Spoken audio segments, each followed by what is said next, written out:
നൈജീരിയയിൽ സ്കൂളുകൾക്ക് നേരെ നടന്ന ആസൂത്രിത ആക്രമണത്തിന് പിന്നാലെ തട്ടിക്കൊണ്ടുപോയ ക്രിസ്ത്യൻ അധ്യാപകനെ ഭീകരർ ക്രൂരമായി കഴുത്തറുത്ത് കൊലപ്പെടുത്തി.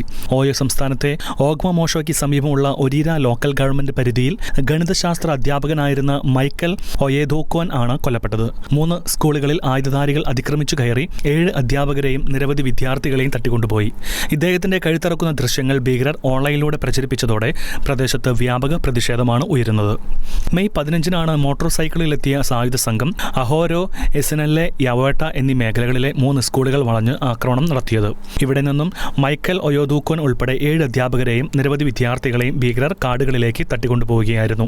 ദിവസങ്ങൾക്ക് ശേഷമാണ് അധ്യാപകൻ കൊല്ലപ്പെട്ട വിവരം പുറത്തുവന്നത്. എന്നാൽ ബാക്കി ബന്ദികളുടെ നിലവിലെ അവസ്ഥയെക്കുറിച്ച് സുരക്ഷാ ഏജൻസികൾ ഇതുവരെ ഔദ്യോഗിക സ്ഥിരീകരണം നൽകിയിട്ടില്ല. അധ്യാപകന്റെ കൊലപാതക വാർത്ത പുറത്തുവന്നതോടെ ഓഗ്മമോഷോയിൽ ജനങ്ങളും അധ്യാപക സംഘടനകളും യുവാക്കളും തെരുവിലിറങ്ങി. പ്രധാന റോഡുകൾ ഉപരോധിച്ച് പ്രതിഷേധക്കാർ ഗ്രാമീണ മേഖലകളിലെ സ്കൂളുകൾക്കും ജനങ്ങൾക്കും അടിയന്തരമായി സുരക്ഷ ഉറപ്പാക്കണമെന്ന് സർക്കാരിനോട് ആവശ്യപ്പെട്ടു. തട്ടിക്കൊണ്ടുപോയ മറ്റ് അധ്യാപകരെയും കുട്ടികളെയും സുരക്ഷിതമായി മോചിപ്പിക്കണമെന്നും കുറ്റവാളികളെ നിയമത്തിന് മുന്നിൽ കൊണ്ടുവരണമെന്നും സഭാ നേതൃത്വങ്ങളും മനുഷ്യാവകാശ സംഘടനകളും സംയുക്തമായി ആവശ്യപ്പെട്ടിട്ടുണ്ട്. നൈജീരിയയുടെ തെക്ക് പടിഞ്ഞാറൻ മേഖലകളിൽ സമീപകാലത്തായി പണത്തിനു വേണ്ടിയുള്ള തട്ടിക്കൊണ്ടുപോകലും മതപരമായ ആക്രമണങ്ങളും വർദ്ധിച്ചു വരുന്നതായി പ്രാദേശിക മാധ്യമങ്ങൾ റിപ്പോർട്ട് ചെയ്യുന്നു. സമാനമായ രീതിയിൽ മറ്റു ചില തീവ്രവാദ ക്യാമ്പുകളിൽ നിന്ന് രക്ഷപ്പെടുവാൻ ശ്രമിച്ച ക്രിസ്ത്യൻ തടവുകാരെ ഭീകരർ വധിച്ചതായും റിപ്പോർട്ടുകളുണ്ട്. ഇന്റർനാഷണൽ ഡെസ്ക് ഷെക്കേന ന്യൂസ്.